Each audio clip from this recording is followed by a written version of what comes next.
Subscribe the channel and press the bell notification icon.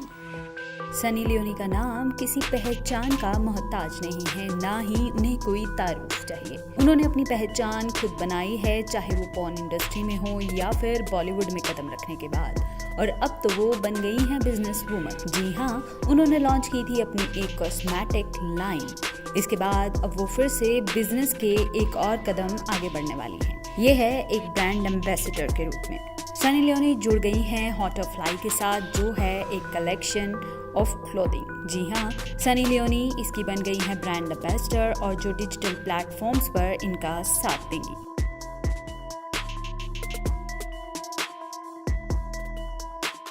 Ladies and gentlemen, welcome to the launch party and press conference of our collaboration with Sunny Leone. Hi, my name is Chandni Sethia and I'm going to be your hostess today. On behalf of Folk Media family, I would like to extend a very, very warm welcome to each one of you. We at FMG are really excited to have all of you here with us right now.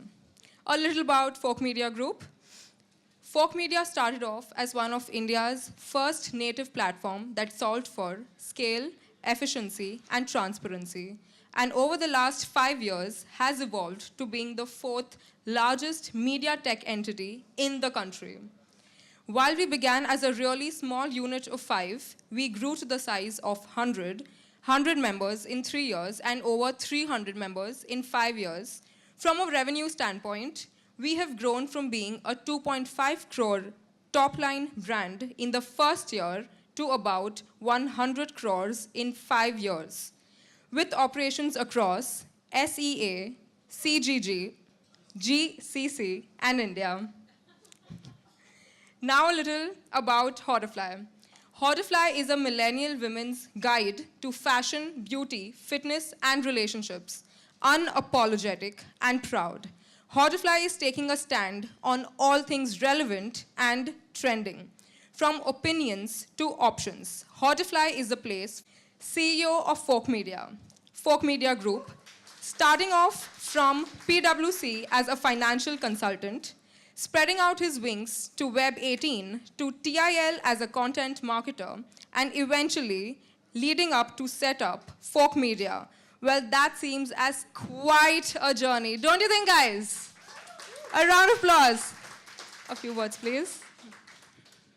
That's quite an introduction. Thank you, Chandni. Yeah, and it's GCC, not CGG. Just saying. But thank you, guys. Thank you, everyone, for coming here. Thank you for the support. I think this is a very big event for us. Thank you, Sunny. Thank you, ma'am, for being a part of this. And thank you for coming on board on Hauterfly. It's a very significant day for us. It's a very significant move for us. We do hope to kind of go strength to strength from here. The next 3 or 5 years, we are looking at kind of taking leadership position in the space that we're in, which is media tech. And that is the ambition for us. We would start by kind of revealing our first collaboration with Sunny, which is the video that we did. We were all on tenterhooks because we wanted to make sure that we were kind of matching up to every bit that Sunny expected from us, and I hope we've done that. I think you've seen the video. Would love to understand what your feedback on that is. So I think let's start with the video to begin with, and then we can get on to the panel discussion if that's fine with the audience. Yeah? Okay, lovely. Let's do this.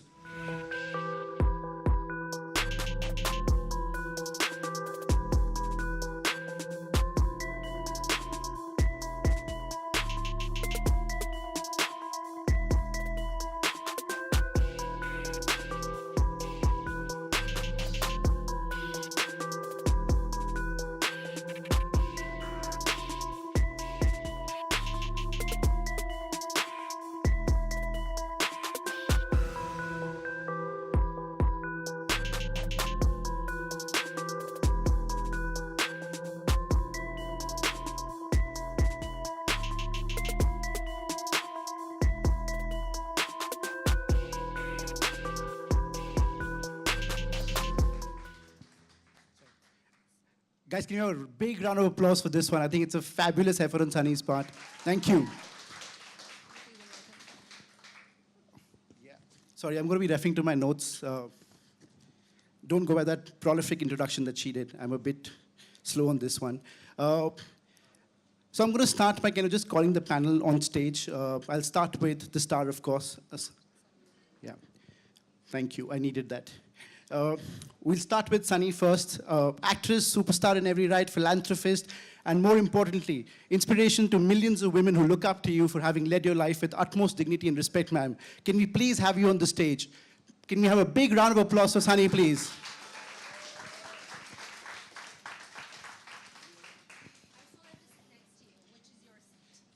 Where am I supposed to sit? I've been told I have to look in the camera there, so I think I'm sitting. Second from the left, which is my left? Oh shit! Oh, this one. Yeah, I'm sitting here. Yeah. Okay. Lovely.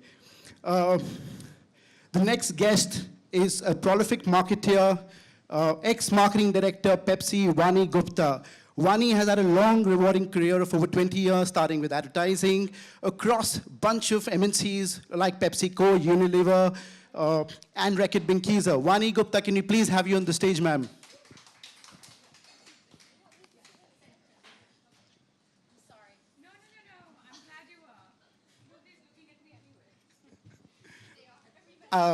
I definitely will, I promise you that. I'll make up for all the paparazzi there. Okay, the next guest in the panel is somebody from one of my favorite brands in terms of content marketing. It's Bacardi.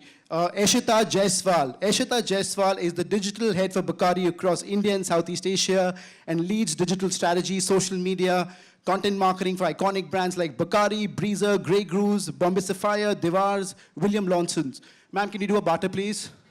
Is that possible? Eshita Jaiswal, can you please have her on the stage, guys? A big round of applause. The next and the last guest that we have is somebody from Reckitt Benckiser, Bhavna Mittal. Bhavna Mittal is the head of media, digital, and communication with a career span of more than 20 years. She's been associated with various reputed brands and campaigns. Bhavna is the regional head of media and digital for R&B. Guys, can we have a big round of applause for the panel, please? Who needs a mic? I think I have one. You have one. Wow. I have to admit I'm a bit nervous here in the company of these absolutely esteemed women here. Pardon me, I'm a nervous wreck right now. But I'm going to start by kind of opening the floor here with a very simple question that I've had in my mind. You know, when I was looking at the profiles of all four of you, the first question that hit me was that, is glass ceiling really a myth? Because look at the four of you. You've kind of shattered every notion of glass ceiling in your respective careers. Does it really exist across the industry, across professions, across careers? Because if it really did, would the four of you really be where you are today? Or is it really something that exists and we've had to kind of fight hard to battle the glass ceiling that really exists there? So, I mean, it's an open question for the floor. Okay, let me take a stab at it. I think it definitely does exist. It's not a myth. It is very, very true. And it's not just the big understanding of what is the glass ceiling. It's also the many different small ways in which women find themselves disadvantaged or discriminated against. And I think it's a constant struggle, especially when there are very few women at the top, you know, and especially where there are very few women breaking stereotypes. And Sunny's smiling at me because she has such a powerful story of her own. But for a lot of us in the corporates, I can tell you, because there are such few women at the top, you're constantly battling stereotypes. You're constantly battling the notion that you yourself are alone. So a lot of times, actually, it's a battle with yourself, because you have to keep telling yourself that even though mine is the only voice, I must make it heard for the sake of the many women who might hopefully someday come to where I am. Okay, I completely agree with you. In fact, the glass ceiling definitely exists. I know there are a lot more women today that are breaking through and shattering through and sort of provide that inspiration for other younger women out there. And not just in the field of corporates, I feel across the board. Like you look at an initiative like Girls Who Code. It's a global initiative, and it was primarily done because somebody on a US campaign trail discovered that there aren't enough women in computer sciences. And coding and technology is the way of the future, as we all know with folk media and the kind of solutions you guys are doing. But that doesn't seem to be the case. And that's why a lot of initiatives now are being taken up. I fear implementation is a challenge, and that's something that needs to be large scale. And in India, the interpretation of glass ceiling is very different, right? So a glass ceiling for somebody else might be my everyday. So I work in an alcohol industry, right? But I have colleagues who are female who have to have like clearly take a stand to say, yes, with their in-laws, for instance, to say, yes, I can work in an alcohol industry and it's not a vice, it's a lifestyle, right? And that for me, I could take it as, okay, this is my norm. But for somebody else, it's completely different. Just a story, for instance, of a colleague of mine is transitioning from being a male to a female in the office.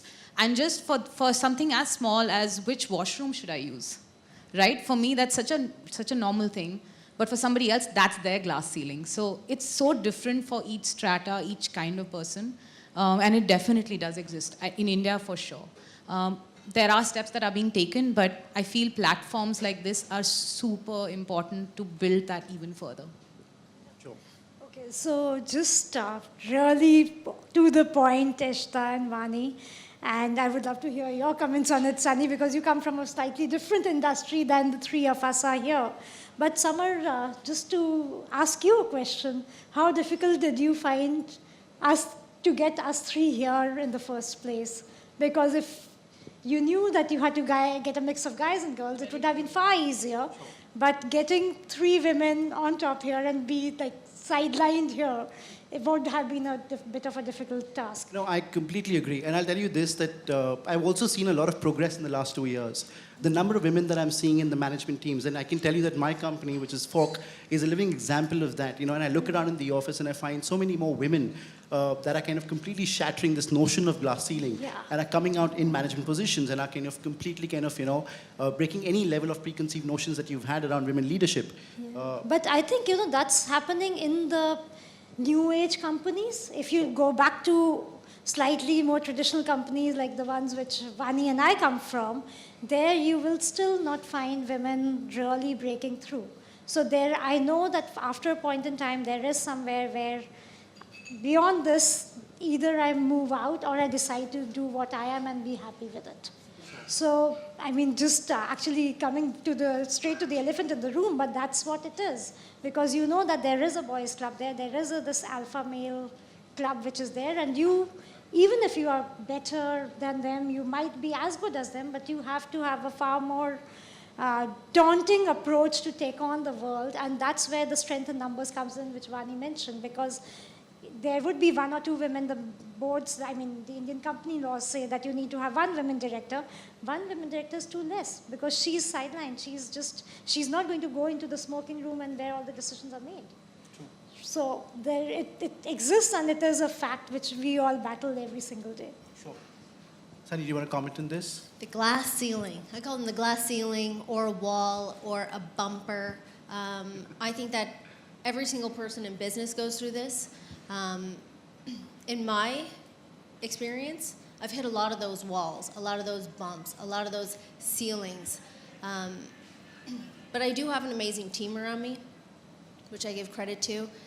But I also think that those glass ceilings and those barriers and those barricades and bumpers are actually a tool to learn something. I am not in the corporate world, so I don't know what that feels like. But I do run my own world. And I do know the difficulties that I face, that my team faces, that we face on a daily, or that we face on, maybe it's every 6 months. Something insane comes our way. And it's horrible. The amount of press that subject gets, or things that happen. And all I have to say is that I've grown from those.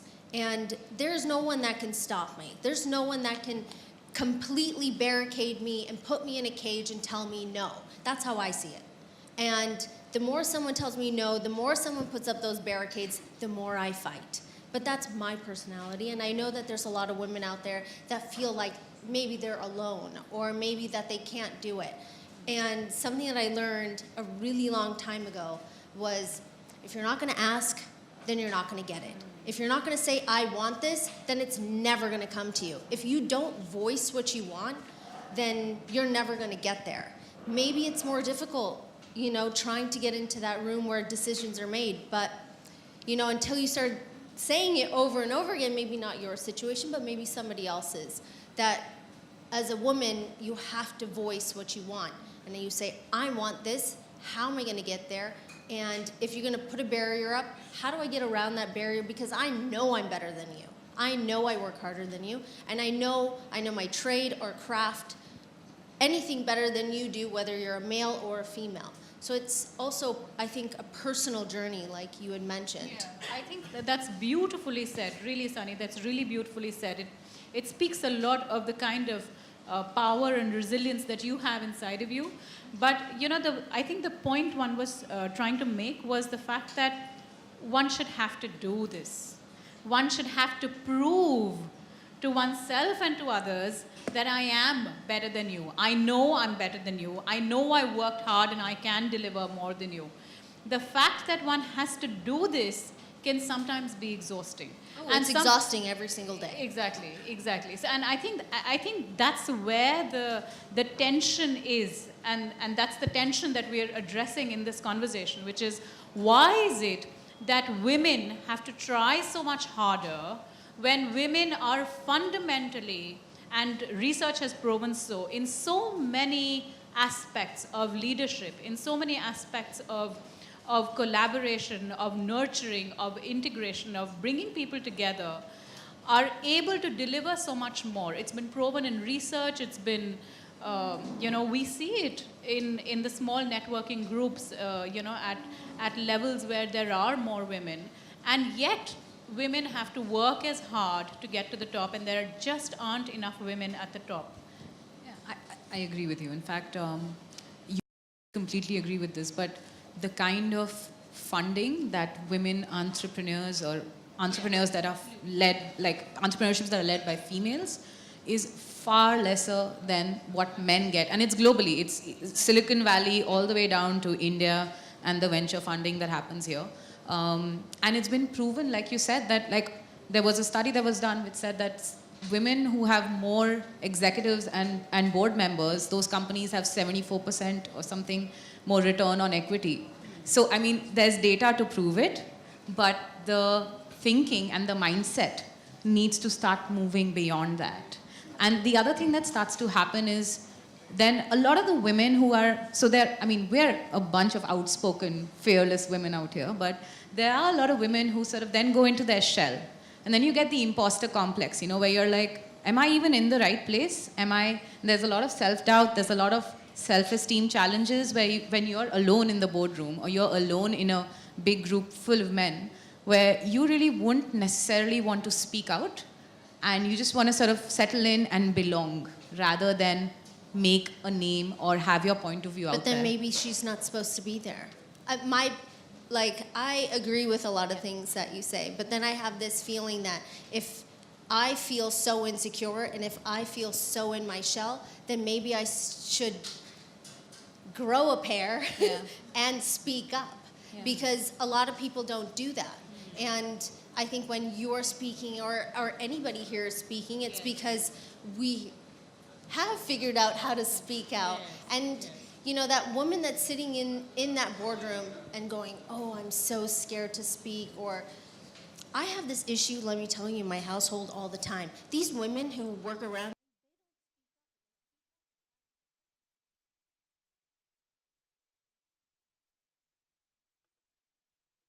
well, we all sat there and got an injection and saw the doctor, but why didn't you speak up? And I say this to women all the time, but that sort of mentality I feel is so hard to change. Now, what are the steps in your opinion? How do you change that? So, firstly, I feel so going back to why, like a lot of it is societal conditioning of how, as a society, women are not necessarily meant to be heard. And that's something that over the years and with movements like Me Too, sort of a lot more women sort of speak up, feel like this is what I'm worth and I should be there and speak about it. And I feel like the more we sort of facilitate movements and platforms like that, the more women who definitely deserve to be where they are feel far more self-assured to go out there and do a lot more. And I feel role models, like you said, right? Having a book like, say, Lean In by Sheryl Sandberg got a whole lot more women to say, okay, I can be ambitious without being considered bossy in the boardroom. And a lot of it is, I feel, very, very strong conditioning. Like, I think we're fortunate to be from families which are fairly liberal about these things. But to fight that, you do need strength. And it either comes from a sisterhood or a team that supports you the whole way through. Sure. So if sorry. a woman, Can I so just if add a a woman little- is stuck yes. in a room and it's just her and 5 men, does she not feel that validation of sitting there? Or does she still feel scared? What does she do to grow out of that? You're absolutely right, Sunny. Actually, the thing is, this is not something that plagues women alone. This is actually personality types. Because what you're talking about is the ability to have, the ability to speak up. It's about having the confidence of knowing that if I have a point of view, I must put it out there. You know, there's doctors in the room, you didn't speak up for 30 minutes, for God's sake, when the doctor was there, why didn't you speak? I was feeling very shy, I didn't know how to talk about this, what would he think about blah? But this is not something that plagues women alone. There are enough number of introvert men as well. I think this is more a personality type. And the problem is that when we have discussions like these, it is not about specifically only addressing women. It's actually about addressing the need for having diverse opinions and the need for respecting, like you talked about that case in your office about this person who's going through a sex change, but the ability for us to collectively respect and give dignity to diverse opinions, because everybody doesn't have to be, oh, I'm out there and I have the ability to sit on stage and talk. Everybody doesn't need to be. But everybody has something to contribute, and we must be able to respect that and get the best from everyone. Sure. I know I said I was nervous, and thanks for kind of taking the stage completely, which is lovely. I have a question, because I've been thinking about this, and I look at women from varied walks of life, and I do feel the intensity of discrimination kind of differs basis the field that you choose. You spoke about new age companies, you spoke about modern day work environments.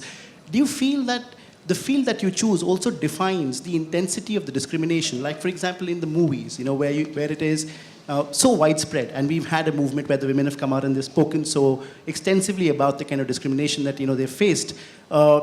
Do you really feel that there are modern day environments that are basically far more conducive to merit-driven ecosystems, where discrimination is not really as prevalent as you would find in traditional environments?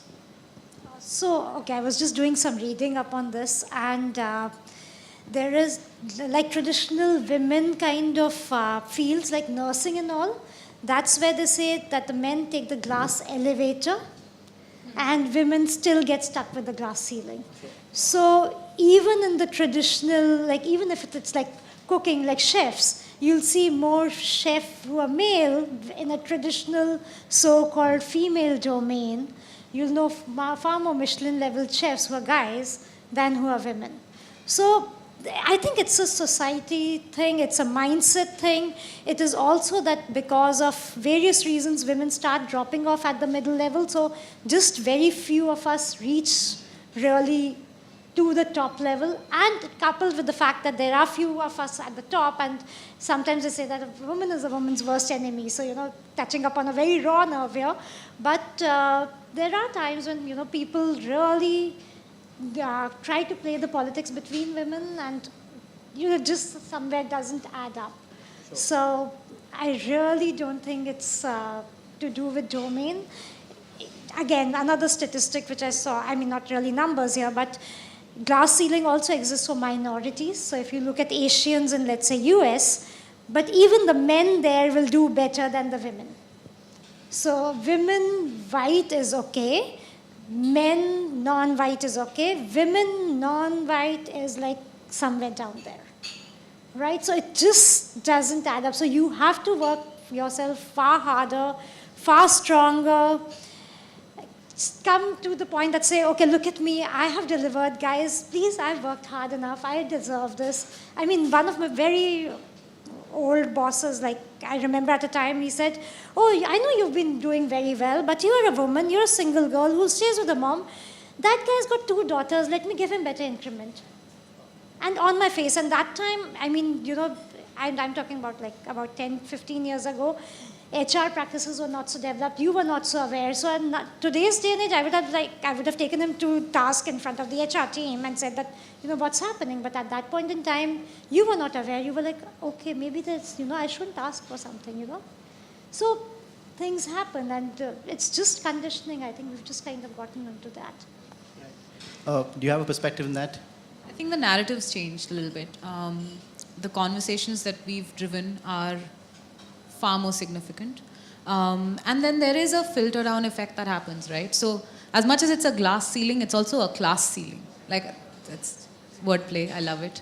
But that's essentially what it is, right? So when you have, and we were talking about this earlier, on folk media, for instance, you have an equitable split of genders. And possibly different kinds of backgrounds, whether it's education, whether it's different parts of the country. My team in Bacardi, if you look at marketing, 75% women. But the moment you go into sales, and the moment you go into the smaller towns of sales, that thing gets skewed.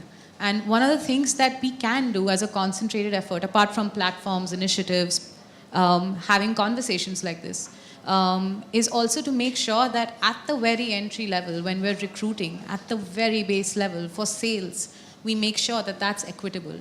Rather than saying, I'm going to have a mandated percentage of women that have to be at the top level, it needs to start from the bottom. And honestly, like you said, it's about not just raising your women to be smarter, more assertive, but to raise your men to be more sensitive, right? To be more empathetic. And that's where I feel like the challenge is not just a female problem. It's a humanity problem. And as long as you agree and you want to be respectful to humans and their points of view, you'll pretty much learn something from it. That's an interesting point you make there about, how to kind of raise our men in the society, because there is a very clear discrimination when you have male ambition versus female ambition. And success clearly does not come without ambition. Now, we've seen that male ambition typically gets celebrated with much fanfare. You're referred to as the alpha male. We were just talking about Yeah, I'm sure. I was actually kind of quietly listening to your conversation there, and I picked it up. Way to go, getting your notes right. No, but genuinely, I've seen this. I mean, my wife is also a founder of a content startup, and I've seen this where I won't lie that I had a slight issue dealing with it when she began. And I started thinking to myself, saying that, am I being a chauvinist here? Because it's so deeply rooted into our psyche, right? And it's true, and I won't deny it. I have no qualms in denying it, that it's very deeply rooted in the Indian psyche, Indian male psyche, where the man is referred to as the alpha male, right? You're spoken of as the aggressive guy, the smart guy, the hot, sexy guy who's really ambitious. The moment the female ambition is laid out on the table, the prefixes become negative. They're nasty, insulting at some point. So does that deter women from putting out their ambition or laying out the ambition on the table in a very bare fashion, just as a man would do it? Because you may fear being judged for that, judged at home, judged at work, because that is really what kind of happens at our workplaces. Yeah, I think over here I'd like to take on Sunny's narrative and the point that she's been trying to make over here. I don't think there is any option but to be able to put yourself out there and to be able to say that I am able to do this better than anyone else. There is no better way to do it than to be able to get comfortable with self-promotion. Men are very, very comfortable with that. Besides, men are raised to believe that there is nothing that you can't do. There's nothing you can't achieve. There's no field, that you can't make a mark in. But women are I don't know whether we're taught to be. I wasn't taught to be. But why do women naturally have a tendency to have a lot of self-doubt? Women generally tend to be accommodating. It's not just accommodating. Also, I mean, I look at myself. I always approach everything with, I think I need to learn some more. You call me a bitch any day.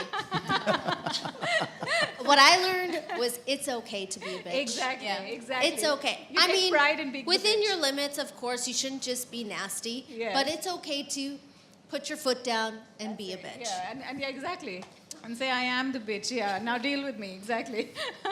Yeah, so I think there is no other way but to talk about it. And I think just to add to what these girls have said, it's very important for us to also develop the right talent. So we don't really understand it, but there are a lot of women at the junior levels who are actually looking up to us. Sure, right? absolutely. And so what you do, how you conduct yourself, all the subtle hints you're giving out is something which you don't realize, but that's what's happening. So if they see you down and out after a meeting, and then they see you, okay, buckle up and say, okay, I'm going to get my groove back. They know that, this is how things need to be handled, and it's really how this woman is doing it, and this is how she's done it for the last 20 years or whatever, and this is how it works.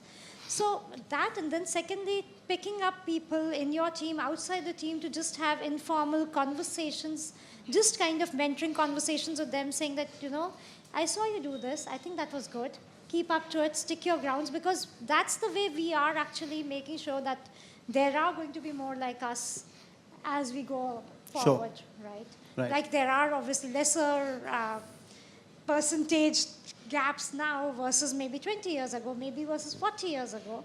So maybe the next 20 years, that these are the people who've just entered the career, and these are the women you need to take care of, and just be that kind of a mother hen at times. Yeah, but just absolutely. make sure that they are protected and they know that they are doing right. Right.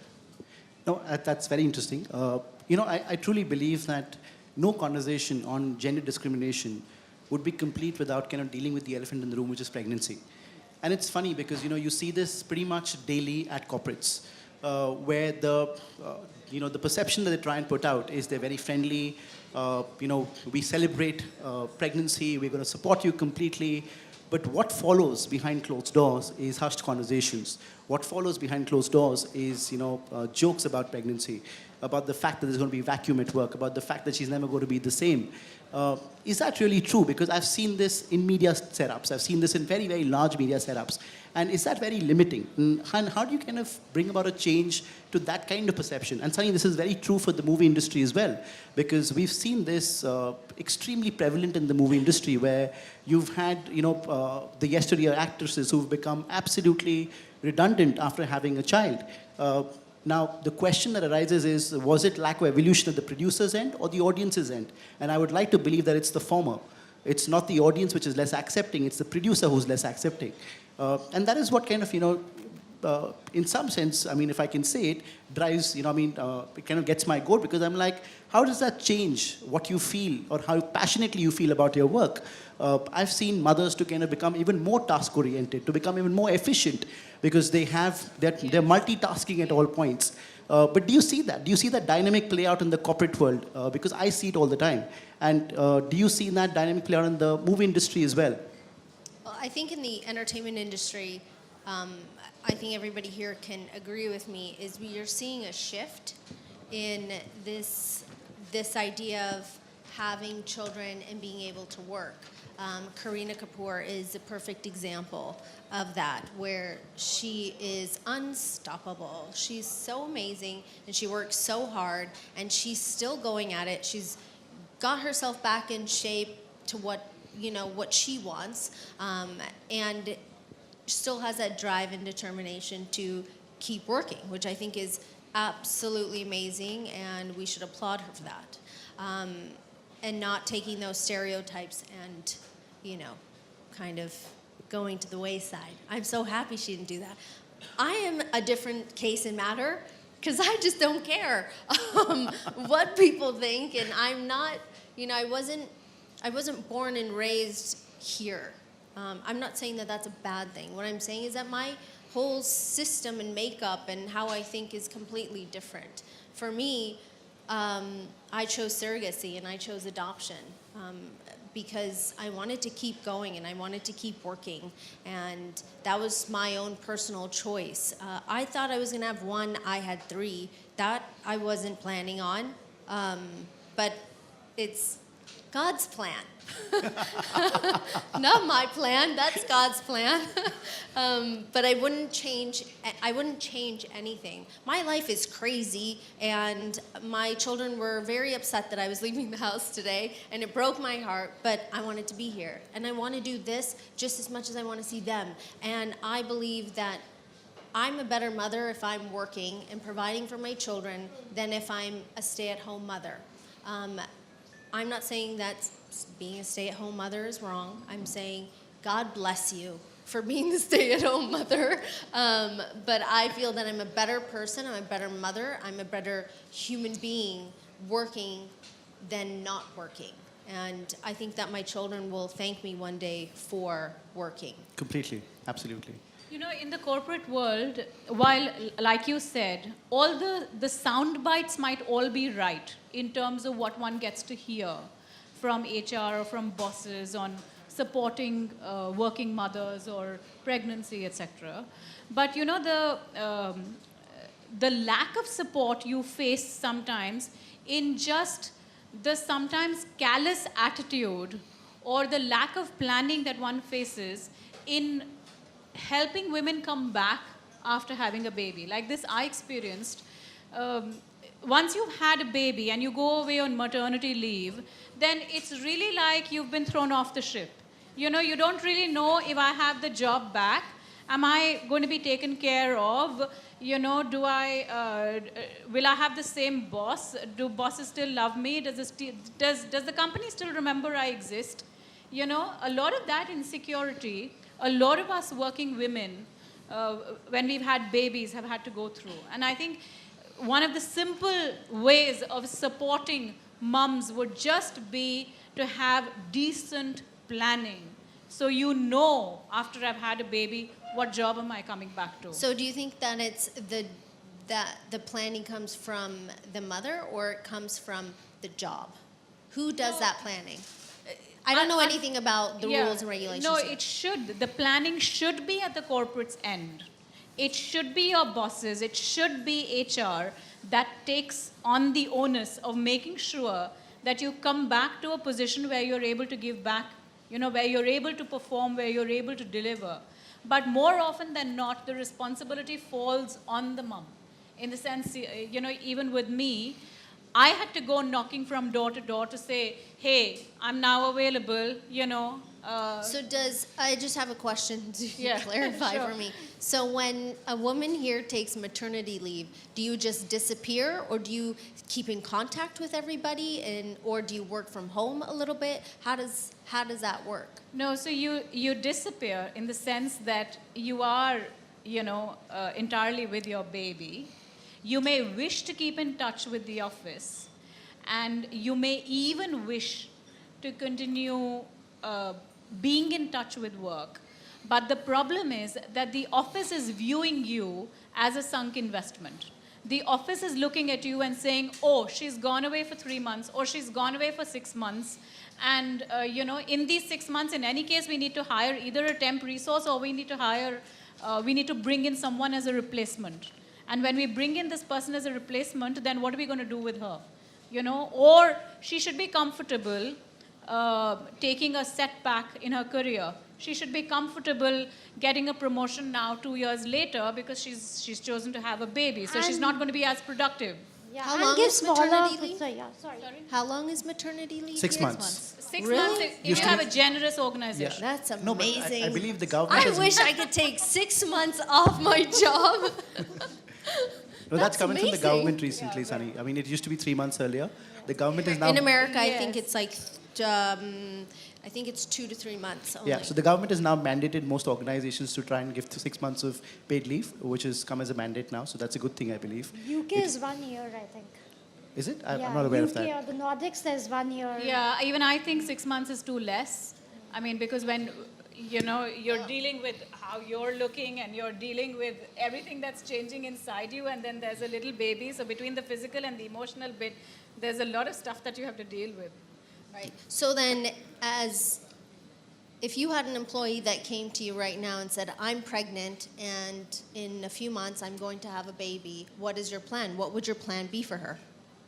I think I would figure I mean, one has to discuss when are you coming back to work. 6 months later. Yeah, so 6 months later, if you're coming back to work 6 months later, one has to plan in the interim, what am I going to do? Alternatively, I then decide that this job, which you were doing until now, I give to someone else, and you're going to come back to another job where we feel you'd be better placed to perform better. But and what it's if gonna she be a wanted her win-win. old job back, but she's disappeared for 6 months? Then what? Then you have to find the replacement. You know, you have to plan for that. I mean, one doesn't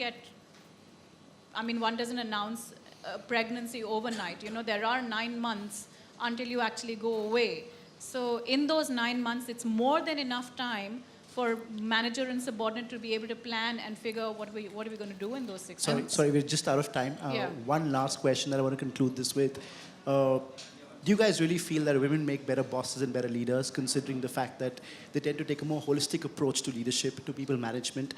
And I mean, yeah, so would love to kind of understand your perspective in that. I don't think we make better leaders or worse leaders. I think I've seen terrible women leaders and I've seen amazingly inspiring women leaders, and the same goes for men. But the question is, sometimes men answer that differently.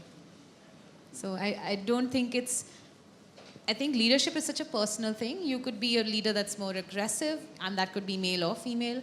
You could be a leader that's a lot more sort of calming and logical and sort of takes decisions with a lot more thought. You could be somebody that's sort of playing on the front foot. But that's got nothing to do with gender, and I think that's the perception that we need to change. And I don't think it's a competition about women are better or men are better. It's about all of us collectively being able to grow together with whatever traits we have as individuals, not based on gender. So my view is women definitely make better leaders, and women definitely make better leaders because of the people that we are, because of the way we are raised, and because of the way we are fundamentally wired. I think in today's organizations, there is no choice but to have to work with people. It's not even so much about competence functionally as it is about being able to work with people and being able to get the best from people, from having a diverse team and being able to get the best from a diverse team. And I think women win over men hands down. There might be exceptions, but I think by and large, I would certainly argue that for all the traits that women have, they make far better leaders than men. The problem is we don't have enough women leaders. Sunny, you have a viewpoint on that? I agree with it's not about gender. I do believe that every single office is very, very different. Every job is different. The requirements are different. If you asked me to be a fireman, I'm sorry, I just could not do that. But if you asked me to... It's been proven that even women commandos make better commandos as teams than men commandos. It's been proven in research, and it's been proven actually in live demos. So, you know, women could make far better firemen too. It's just that we don't have women firemen. Fire women, exactly. Right. My biggest... Yes. My biggest issue sometimes, and this is from my own perspective, is women out there sometimes end up being the biggest people who are against everything, who say the most nastiest things that a man would never dream about saying. I'll go to a press conference and the most obnoxious things will come out of a woman's mouth. And I want to say, where are you from? Because I have no idea why you would ask questions like these that are so demeaning, that are so disrespectful in every way. I find that sometimes that happens more from women than it does from men. Maybe I have no idea where that comes from. But that's just my own perspective. And as far as leadership goes, I think that women who are amazing leaders, they're just amazing. You can't beat them. But if there are men that are just as good, that are open, like Hauterfly, like you're amazing. Your company has all these women they come into my office, and it's all women, except for one gentleman who didn't speak at all, who comes into I don't know if he's here or not, but he's here, he's oh, here. he's still not talking. Please Yeah, stop talking he's a wherever silent you spectator. are. Just stop talking because you talk too much. But I do think that there are male leaders out there like yourself who are embracing the idea of women voicing their opinions and doing things that they want and being able to talk about subjects and bringing the four of us on stage with you to talk about some of these extremely important issues. So I do think that there's a shift happening. So whether it's a male leader or a female leader, to me they fall into the same category. Fantastic. I just Wow. want to say thank you Thank for you. making me a thank part you of Hauterfly. That's Okay. lovely. Thank you, Sunny. So I would kind of agree with Vani on this, and I think maybe we are more battle wounded than the other women here. But it's. I mean, of course, there are leaders and there are people who look up to both men and women. What I just feel slightly is that women are far more empathetic and they try to build a team better, whereas a guy would be slightly more self-focused and he would have all the odds working for him, versus women have to fight against the odds, take care of a team and make sure that, somewhere you also fight the self-doubt you have, fight your own confidence issues, things happening at home, pregnancy-related breaks, everything that we've talked about. And just, be there that, okay, I have been able to do what I am and what I am doing right now in spite of everything. And so, you tend to look at what are the positives in the person and try to really build that up.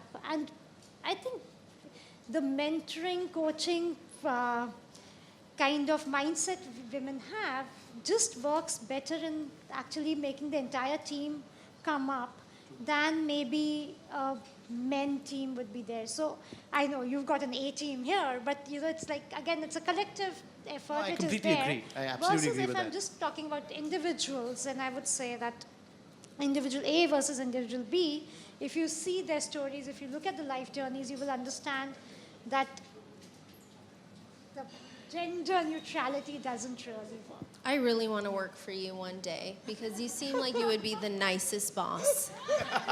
The nicest boss. She'd be like, I think okay. we all want to work with her. I would agree to that. I would vouch for that, having worked with Bhavna. See, Not I was directly, right. but for sure.